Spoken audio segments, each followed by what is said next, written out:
Paul said he had to pull Matt off. Yeah. Wait 2 minutes goes slow, doesn't it? Yeah. He went back and reset the clock. Oh. I said, no, I just. I said, well, did you hear him? He said, no, I just checked. Those had this flag, but I think it was all, they were. Okay, here we are, ladies and gentlemen. It's 6 o'clock. It's time to begin this meeting, so I'll call it to order. 2.0 is the adoption of the agenda. A motion for that. Move to approve the agenda. Motion by Joanne, second. Second.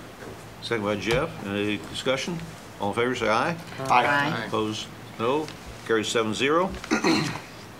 3.0 is approval of minutes for June 18, July 2nd, and July 9th, 2018 minutes. I move that we accept the 3 sets of minutes as presented. Motion by Olivia, second by Second. Jeff. Any discussion? All in favor, say aye. Aye. Opposed? Carries 7-0. 4.0, hearing of requests and suggestions from citizens. I see no one in the audience, so we'll move to 5.0, which is a report from the superintendent of schools. Lori? All right, here we go. High school principals and secretaries, all school secretaries return to work on Wednesday of this week, July the 18th. Middle school and elementary principals return next week on July the 25th. July the 23rd is the first negotiation session scheduled with PNEA, and so Lou and Jeff will be our representatives there. August the 1st, preschool and kindergarten enrollment at Lincoln from 9 to 6, and then the following day, August the 2nd, will be all the remainder of the district enrollment at the high school gym from 9 until 6. There'll be free physicals that day as well. August the 10th is new teacher orientation for new teachers to the district. You'll be receiving an invitation. We're going to have a lunch that day as well so that you can meet all of them. August the 13th, 14th, and 15th, all teachers will return. We'll have some professional development. We've got some things planned for that. August the 15th is sneak peek, which is the night before school starts. The buildings are open, so at Lincoln it's from 4:30 until 5:30. At Garfield it's from 5 until 6, and at Guthridge from 5:30 until 6:30 as well. And then August 16th, back to school. Students return. So, and that day it'll be kindergarten through 5th grade, 6th grade, and 9th grade, and then any new students to the district. So that's who we'll have that day. And high school and middle school will dismiss at 12:45 on the 16th, and elementaries will dismiss at 1. Lunch is served at all of the schools that day, and there will be professional development in the afternoon with staff. August the 17th, everybody comes. That's preschool too, so all grades pre-K, regular school schedule, so they'll go all day.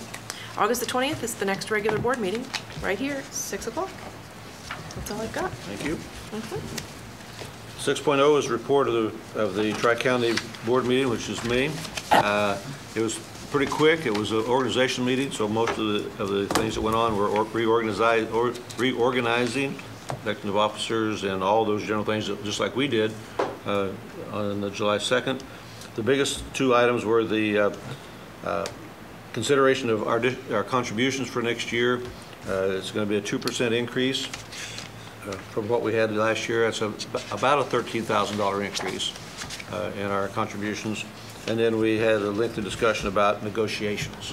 And so that will be, they'll begin negotiating, I think, in the next week or so. That was all we had. It was just a very quick meeting.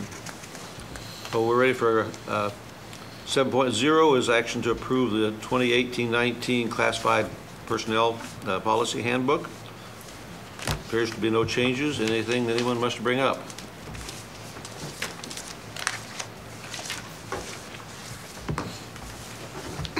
Did you have some? No. Okay. Do we entertain a motion to approve them as presented to us? So moved. Motion by David, second by Joanne. Any other discussion? If not, all in favor say aye. Aye. Opposed? Carries 7-0.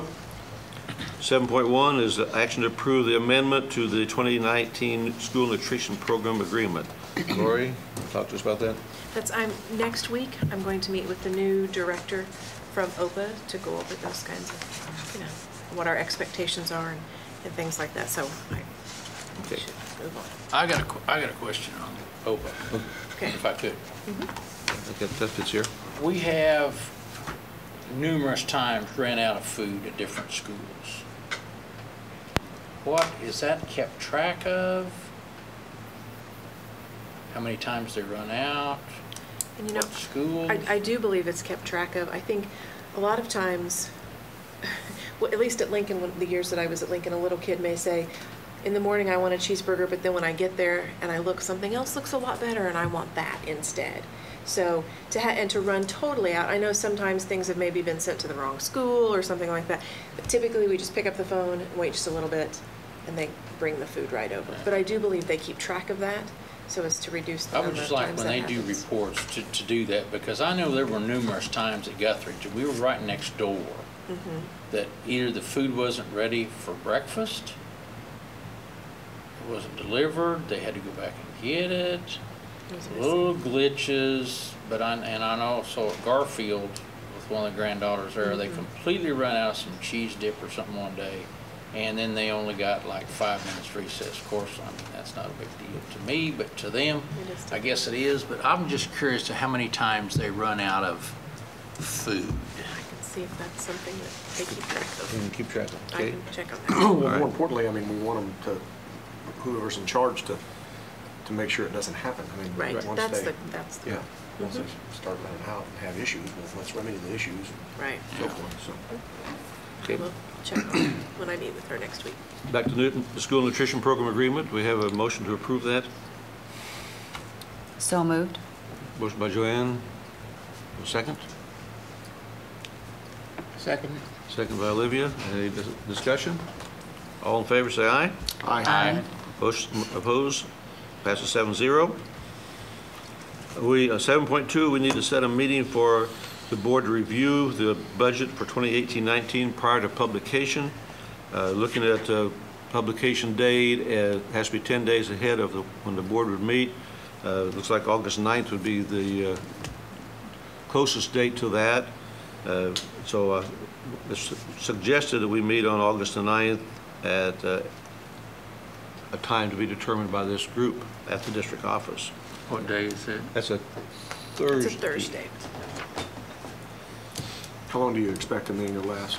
That should be a pretty quick meeting. I would suggest that if we meet, if it takes a half hour, we would be stretching things. Okay. So anybody have any time frame? Ms. Lyons, you prefer the 9 o'clock grade. What does that do for you at this time? I don't have anything on my calendar at this point in time, so, I mean, whatever is fine with me, so whatever David, how pleases about you? everybody else. I'm relatively flexible as long as it's a short meeting. I can Short meeting. hop in, hop out. Okay. Anybody want to make a suggestion then? The time? 9 o'clock would be great. You say 9? Ms. Lyons suggested 9 o'clock. Any other times that anybody? Sounds good. Make it work. We'll need a motion to approve this meeting at 9 o'clock on the 9th of August. So moved. Motion by Jeff, second. Second. Second by Joanne, to meet at 9 o'clock on August the 9th at the district office to review the budget prior to publication. All in favor, say aye. Aye. Opposed, same sign, carries 7-0. 7.3, action to approve the agreement with Community Health Care Services of Southeast Kansas to provide school nurse services for 2018-19. Help us out there. And that information was all in your packet in regard to the school nurse, the health assistant, as well as the social worker. Okay, now the health assistant's new this year, correct? That is a new position in order to be in compliance. Okay, and that's the one that we pay for, do we pay for the other one too? No, they're all contracted. We pay CHC SEK. Right. And they're the ones that pay those three individuals. It costs us a certain amount that we pay to CHC, and then they're responsible for employing them, their training, their Okay, so licensure, when they go to evaluation. the schools, do they go together or are they split They'll up? be, it's my understanding, the health assistant and the nurse will be split up. They won't be traveling together. That way there's more coverage in the district. Okay. And that way immunizations and medications and all of those things can be put in the system. So does that include vision, Right, dental, yes. CHC SEK does, they do by a vision. certified they do- dentist and certified optometrist? Well, they'll come and they'll do Hearing. the screenings, and then they will refer if All right, necessary. and where's it show how much we pay them? It was in the packet, It's 1,400, So- 1,400, I think. That's Wait, no, the cost for the reduction of 14. So I'd have to look back here. 15,000. Doesn't tell me much. Okay, right here. The additional, there will be an additional cost to the district, 15,000 per year, it said. And that's, and so they'll be there at enrollment day as well to go over immunizations, to let parents know on that pre-K kindergarten day, these are the immunizations that you need. They'll be there doing the physicals. They come to the buildings, do all the screenings for hearing, hearing, vision, and dental. 1,000 hours, there'll be no And they've cost. they've done dental and screenings in the past, and now they'll add the hearing and the vision as well. So will this keep our nurse just under the CHC will be the Right. filter for Right. our The nurse, current nurse? our nurse will now be employed by CHC. Got it, right, okay. And evaluated by CHC Yes, and trained, you said? and trained. Okay. So the licensed social worker is in addition to the grant that came from the state of Kansas for the mental health? Yes, that was something that Linda started working on and was in conversation with CHC of SEK clear back last August before we knew anything about the mental health pilot program. So this is an on-site social worker? Yes. At which school are they? Well, and they'll be at all the different schools. There'll be office hours during the week at each of the buildings. I think it'll be a great help to our nurse. I mean, she's definitely For the health over. assistant, yeah, the health assistant really will. Yes. Mhm. Any other questions? Could I have a motion to approve this agreement, please? Move to approve the agreement with the Community Health Care Service of Southeast Kansas to provide school nursing services for the 2018-19 year. Second. Motion by Joanne, second by David to approve this community health service agreement. All in favor, say aye. Aye. Opposed, same sign. Passes 7-0. 7.4, the budget update from Linda and Tanya. Come on up, ladies. We have it in this green packet that was in the board packet this week.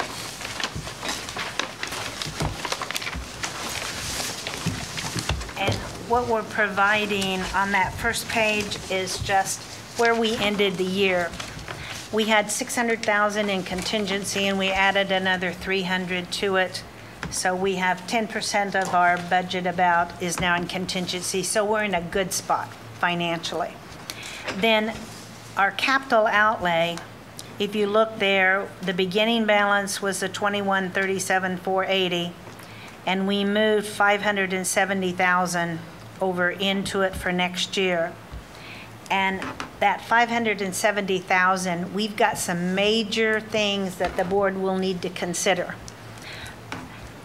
As you know, we have a new van sitting out there, and we need 3 more vans because we're out of compliance for those vans. So that's a necessity. We're going to take one of our vans and convert it for a food service van because the one we have has so many miles on it. And so that we have 2 vans that have 60,000, and we'll be able to utilize one of them for the technology so they can haul computers rather than in their own vehicles, and the other one for food service. We were granted a new safety grant, and the locks at the high school, you have to lock them with a key, and they will now be push button. And I know today at the budget workshop, Dale Dennis said the grants that were given were for security. We've already added in all the push buttons to admit into the building, but we need to fix the locks at the high school and the middle school. Elementaries all have push button, so immediately you can push that button and be locked into your room. The high school track, that is an estimate. We don't have anything back from the architect. One of the estimates James got to resurface the track was 100,000. So whatever we do with the building. Technology, and Ben will come up in a little bit about that. But these are all student computers, no teacher ones. To replace the middle school laptop cards would be 50. To replace the high school and middle school desktops is 140. And then the 3 Guthridge and 1 Garfield iPad. And Ben said from all of this, he would be pretty well set. But I know that's one thing the board needs to look at if you want to go to 1-to-1 or if you want to replace all these. but that's just a projected amount. The swings at Lincoln and Guthridge and some site work. The district office garage door was backed into and damaged, and now the new vans, you can't get them in because the door won't go up very high, so we definitely need to do that. There's some curbs at the high school, and no one wants to take claim to damaging them. There are some thinking that maybe the city, when they were maintaining and moving snow a few years ago, that they hit them and knocked them out. But the city... I did talk to Debbie Lamb today from the city, and she asked if we haven't had an estimate, and I said, well, not anything firm yet. And she said that typically the city expects the owners to take care of their own sidewalks and curbs. However, we could bring the estimate to the city council and see if they would be, or city commission, and see if they would be willing to. And what James had told me was that, the snow was level, there were no curbs, you couldn't see them, and if they hit into them, but if you notice right in front, they have been damaged. Reading textbooks for the elementary. I know the board may want to look at textbooks and whether to do, an online but elementary definitely needs those reading textbooks. We did math last year and it was $95,000, so that's an estimate. So that's $706,000, and we only moved over 570. But some of these will come in less, and then the board, the one thing we have to do is that $80,000 for the vans. And when we talked to Rusty Eck, he said the bids for the 2019 are exactly the same, so we can get 3 more 2019s off the state bid for the same amount. And then we really need to do those locks because that was a matching grant. So, do you have any questions about? I got a question. On their graphic arts, those 2 doors have rusted through. The water comes under that one, I've heard Mrs. Smith say. Mm-hmm. They replaced the one, but those 2 doors definitely need to be replaced. Right, and okay, that would be something we could do just from, the capital outlay this year. From this year's funding, not what we need in the carryover. I was trying to, we know there's going to be. You're just doing, okay, I see. I'm just trying to tell you, yeah, we have a lot of money here, but we have a lot of expenditures. And then the other thing we haven't talked about, and it's in here about the busing, right now we're with Durham and Cherryvale and Independence, and it's a 3-way contract. Independence wants to pull out. If they pull out, we were told last week 15% our contract would go up. And I put in there about what buses will cost us. We have 8 buses. That's $320,000 right there.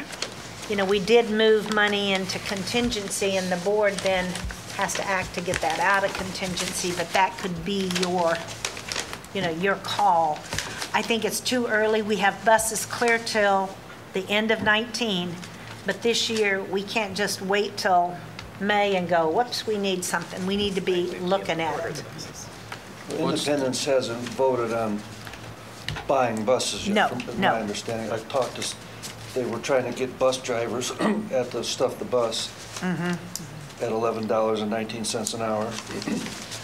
And they're having trouble getting bus drivers, period. I think Durham pays, what did he tell us, $13.33 or something? But, we'll have, if we do our own busing, we have to hire our own bus drivers. We have to do all the safety training.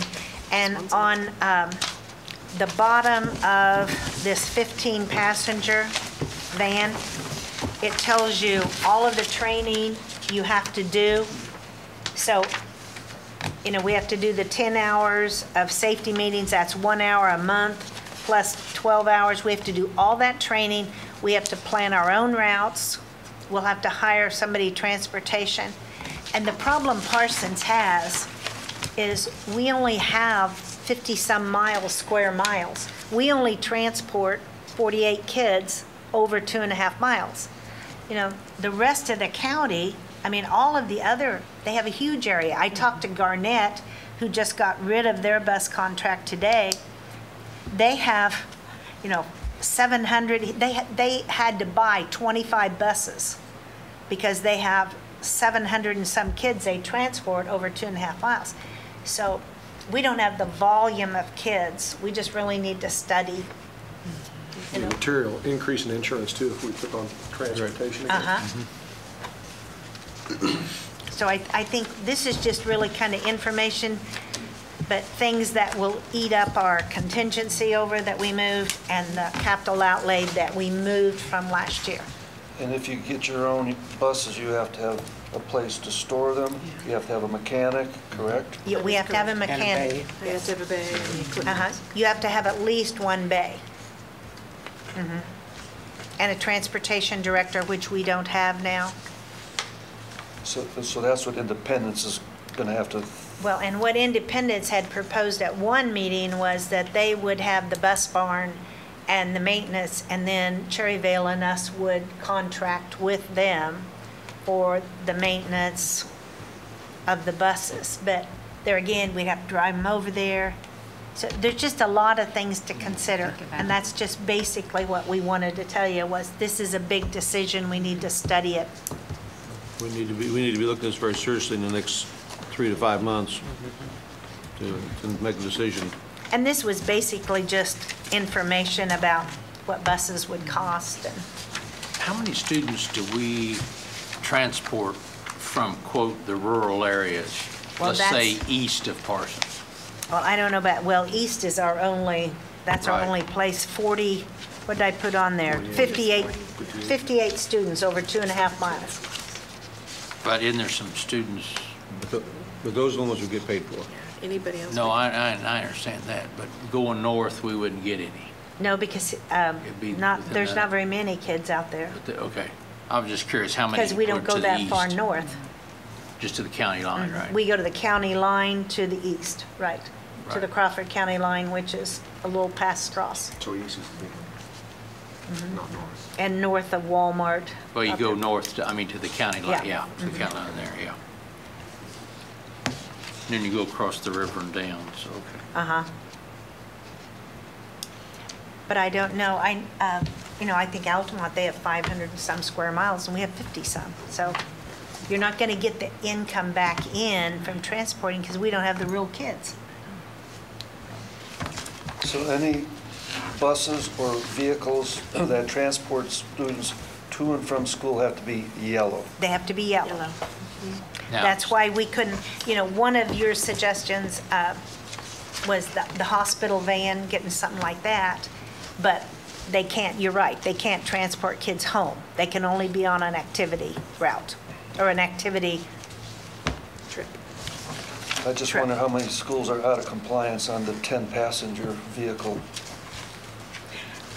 Well, Okay, no comment. yeah, I don't know, we were, and I see we, a lot of 506 Suburbans and stuff out in the county with kids in them. I suspect maybe they're taking them home. Oh, I see them driving out pretty frequently. Actually, they're not yellow. They're white. So can you drive students in a van with 10 or less to their homes? yeah, yes. Yes. Yes. No. If it's less than 10 or less, it can be a van. It You can can be a van. white, So we green, could green, that'd be okay. transport to the rural areas, In a van. In a van. That's what 506 is doing. but now, if it's to a basketball tournament, we can do the same thing. Yes. Yes. We don't have to use buses. No. We have the driver. And that's why these two buses, these 15 passenger, that's what I think Lou asked about a 15 passenger. This one can only activity trips, this one to and from school, so it's anywhere. It's gotta be yellow. But 10 or under, any kind of vehicle So can haul 15 we students could use. home, on routes, to activities. What did you say about one, if it's activity Just trips? for activities, they can't take them home. That's a bus. Right. If that 15 passenger white bus. Because it's got a door on the back. The vans wouldn't qualify for that. If they're The 10 The 15 passenger vans would? No, and No. I asked Rusty, Troy, our contact at Rusty F., and he said, no, I cannot sell you those, no. And then the state guy told me, because some of our vans that we bought were not that long ago, and he said they knew when they sold them to you, you were out of compliance. And he said if we had known that, we could have fined them. But, you know, it's over and done. We can't go back. That company's who we bought them from is no longer in Parsons, so. But I'm confused now, because it says, I'm reading what you gave us. It says, any activity bus rated for 14 passengers or less, and on bonus, it cannot be used on a route to transport students from school to home or home to school. So is that true or not? Yeah, that's right, school. That's a bus. But, yeah, but So we're it talking says about bus. on activities, it could be white. I understand. Okay, But that says bus. It doesn't bus. say van. yeah, either one. But see, on the page before, Lou, you cannot put a 15-passenger, you know, on this page here, that 15-passenger is illegal to haul kids. We could put all the teachers in it and haul them all over the place, but no kids. So the main difference is the side doors, it looks like to me. The big difference is that the manufacturer rated it as a 12 or above, or 11 or above, or 10 or below. And what they did on ours, they were 11 passenger. Well, so they were 10 and a driver, so I thought we were okay. What I didn't look at was this door last winter. And they were rated 12 passenger, but they were, when they came from the factory, they only had 11 seats. I got you. So. And now we know, so now we got stuck. Yeah. Any other questions for the ladies? And then Tanya's going to go over the next page and the page that she gave you, just some salary information. Just what was included in the packet is percentage based on what we actually paid. And the additional piece of paper is based on a fixed rate to add to the base salary. So if you have questions about those, you can let me know. It's my understanding we're going to talk about those in executive session. Yes, we are. Correct? Yes, sir. Is that relation to negotiations? Okay, I don't have any questions about that then. Anything else for Tanya and I? We do already have our appointment for July 27th. July 27th at 1 o'clock with Craig. To go to Topeka and go over our budget, so it will be finished and right for the 9th. Now, is special ed getting more funding or not? Do you know yet? As far as the proposal. co-op, the fund? No, as far as the state. Statewide, Kansas.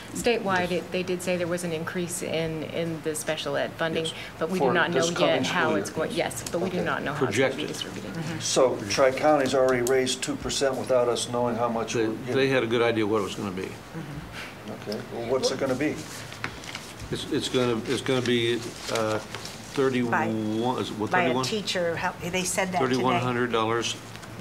And what happens, Lou, is, $31,000. how many did they say, Dale Dennis say, increased special ed teachers in the state last year? 256 last year. And so that's what made the money change, because they weren't expecting almost 300 more special ed teachers. Okay. So then it dropped it. So, and I know he did a little count today, and there was 100 already. We're adding 2. So, but Olathe, DeSoto, 25. So, anything? Thank you again, ladies. Thank you. 7.5, a technology needs report from Ben.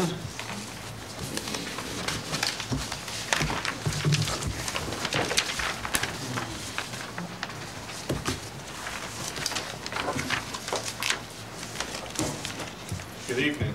Evening, Ben.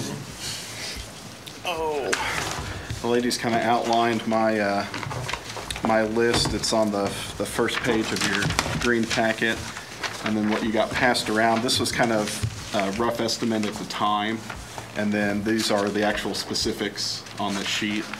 And so it looks like we're going to be about, if you tally everything up, we're about $20,000 to $25,000 less than originally projected.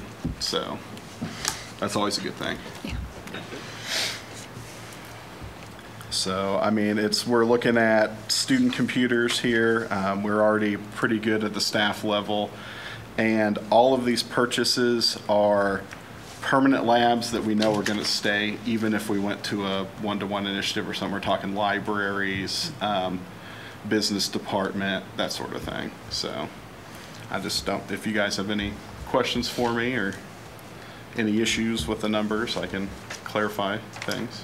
I guess one of my questions was, I know in the past you put together a technology update with the color code and everything else. How is this different from the last update you provided on that? The last update was basically for last year and going into this year, and we're still good. We're still in the yellow in a lot of places, and green as well. Not too much red, but this gets us a jump from what's going to be hitting us next year, which is going to be a lot of, with transferring to Google, we want to make sure that all of our computers that the kids get on are all good to go, because we don't want the computers themselves slowing them down. So the needs of the computer have kind of gone up since we've made that transition.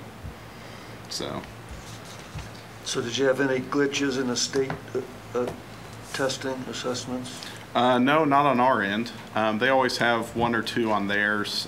We usually have to close down, either one or two testing sessions just because, answers stop getting submitted and they just have internet problems on their end, especially during the beginning because all their server load. Everyone wants to save up till the very, very end to test. So like the first testing day isn't at max load. It's when you count from the last one down. Okay. So first testing days are also problems at the state level, so no one wants to use it the first day either. Yeah, they want the bugs all worked out for you. Yeah. Do you have a lot of computers that you're going to have to phase out and put in the junk pile? Are we? Yeah, we if they still have any worth, we sell them back. We have a company in Canada that with these last iPads that we got, they purchased our old ones at a pretty decent price and sent us, all the shipping and everything for them. So we've had pretty good luck with them. And then anything that's too old to not have worth, we e-waste it. So, and we usually have enough to where we have our own. We're a part of the cities whenever they're taking the CRTs, TVs for free, because that's the hard sell to get off your hands. But we usually have our own client come in and empty that for us. Thank you. Any other questions for Ben? Thanks for the update, sir. All right, thank you. Next item on our agenda is 7.6, which is an executive session, non-elected personnel and employee-employee negotiations. 30 minutes with workforce. Start with anyhow. Have a motion from anyone? I'll make a motion to go into executive session. Second? Motion by Jeff, second by Joanne to go into executive session for 30 minutes under the exception of non-elected, to talk about non-elected personnel and also negotiations. It's 7:30 or 6:35. We'll be back in session at 7:05. This will be for the board, 2 administrators, and do we get with Mr. Crowell? A motion. We have a motion second. Second. We have a motion, but I believe Joanne seconded, so we just need it. All in favor? Aye. Okay, 7:35, 7:05. Thank you.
Okay, we're back in session. We need to go back into executive session. Do I have a motion to go in, please? I'll make that same motion. What did we decide? 20. 20 minutes? I second.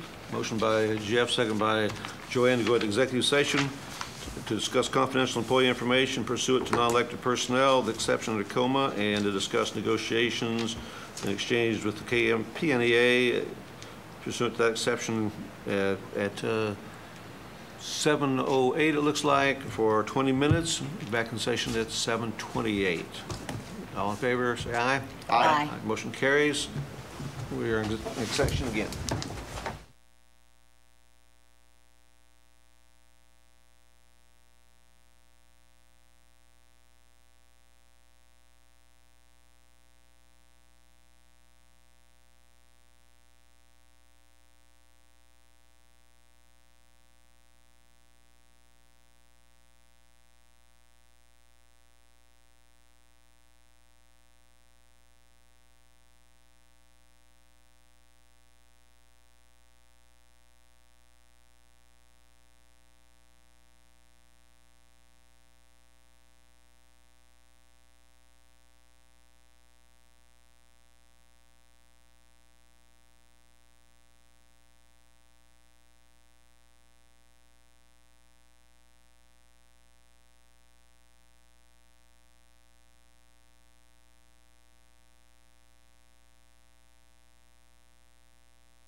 Okay, we're back in session. First action is 7.7, action on supplemental assignments. Do I have a motion? Better make it. All right, let me get my ducks in a row here. I was on to something else. All right. Make a motion to approve the supplemental assignments contingent upon adequate participation rates in the various activities as to be future determined by the board and administration for 2018-19. So that's supplementals as presented today. As presented, contingent upon adequate participation. Okay. Second. Second by, a motion by Jeff, second by David to approve of the supplementals as presented tonight with the contingent upon participation numbers for all activities. Any discussion on that? All in favor, say aye. Aye. Opposed? Motion carries 7-0. Action on personnel. What do we have here? We have nothing. Okay. 7.9 is a Board of Education request. Anything from board members? Nothing. In that case, this meeting is adjourned at 7:32. Thank you very much for your participation today.